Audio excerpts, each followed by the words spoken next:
Hello, my name is Jay and welcome back to my Tech Vault. And today we've got a look at a review of the Spectre 24-inch LED 1080p monitor. Now obviously this is 75 Hertz and something kind of to keep an eye out for because this is what I would practically call the bare minimum or average, I guess, because every time gamers go out and I have a couple monitors back here.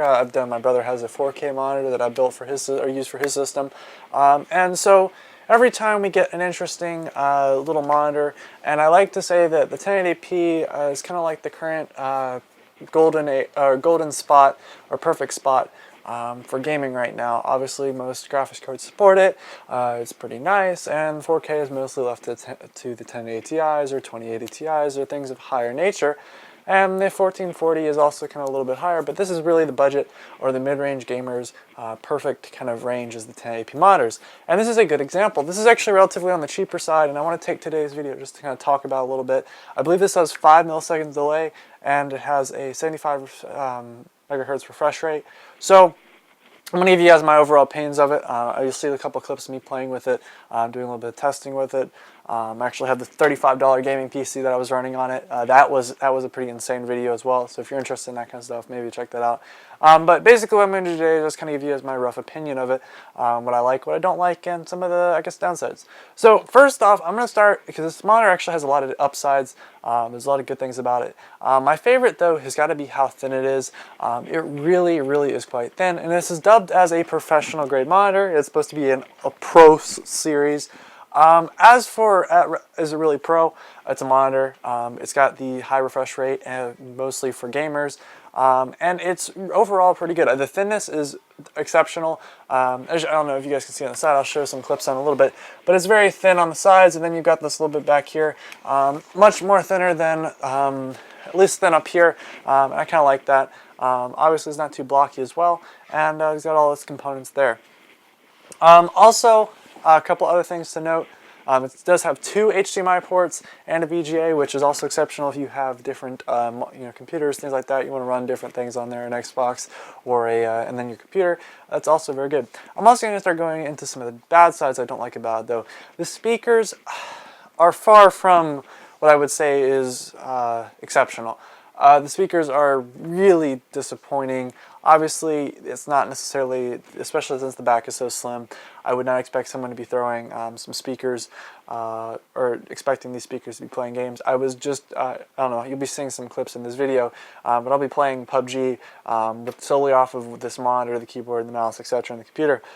So I won't have headphones on. And clearly, you can't hear anything regardless. Like, the speakers are very, very bad. And you won't be able to hear anything. Obviously, for people that are just using this for monitors and have a nice sound system or headphones, it's going to be fine, not a big issue. But as for like the physical speakers themselves, not anywhere close to great sound quality, I would say so myself. Another different note as well is I've actually had this monitor for maybe about a couple weeks. It's been inside the box and stuff, and it's already getting some scratching. And obviously scratching is something that, if you're not really moving the monitor around, it's not really a big issue. But this is more of a portable monitor because this is for the LAN PC that I have, and it's basically just for taking things around. And so being portable and kind of being a little, won't get scratched up so easily is kind of an important thing for me. And already getting some scratches from being very, very, very, very, very careful, especially when handling monitor and the computer and stuff. Heck, this plastic side panel on here doesn't even have a single scratch on it, and that's something you would kind of expect to get scratched. On the side panel on the bottom of this computer right here, or side panel on the side of this computer over here, doesn't even have a scratch, and yet this does.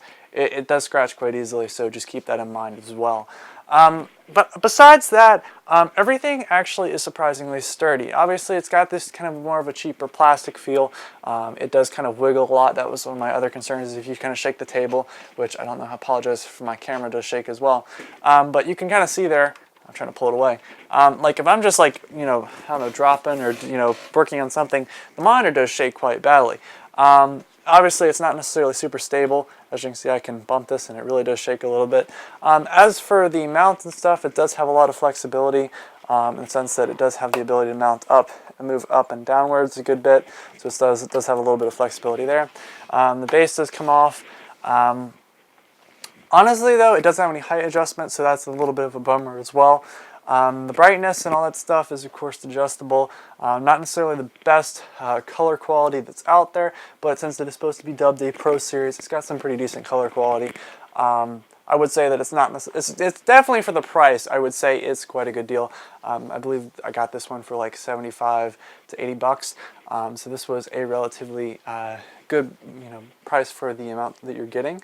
The other things though is that brightness is overall pretty good. Obviously I was playing with the monitor or with all of my lights, my studio lights on, so it's going to be difficult kind of for me to determine how well the brightness goes. I probably should turn those off, but that would be my bad.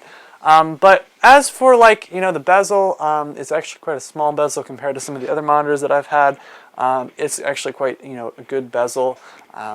Obviously there's iPads and stuff that are out now that have a much thinner bezel. But honestly, overall it's a really good monitor. The refresh rate is very nice, especially in playing games. And obviously when you go through and you start playing with that low delay as well, it's really nice when playing games. This computer was having a couple of issues with PUBG, so I won't blame that on the monitor.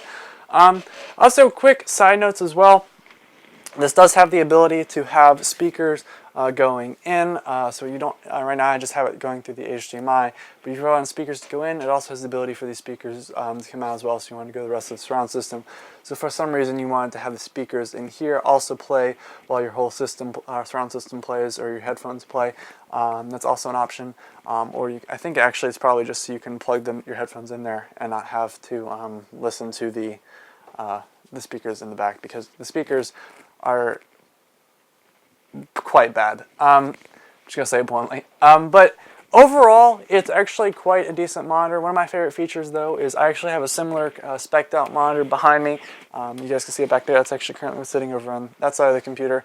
And honestly, that monitor has a lot of issues in the sense when you have multiple displays hooked up to it, and you have one turned on, you have to switch through them. But this doesn't have that feature. You just plug it in and it automatically switches. There's no searching for input. This automatically finds whatever's got input and switches to it. Now for someone that does a lot of videos where I've got this system that's got a DVI output, I've got that system that does, or this system that does HDMI, and I've got another system that does DVI, and I have all this plugged in. Obviously it's got 2 HDMI ports and 1 VGA, but obviously when you're plugging different stuff in and you don't have to flip through it, that's a little bit time saving. It's a little bit of a convenience thing. I do like that a good bit as well.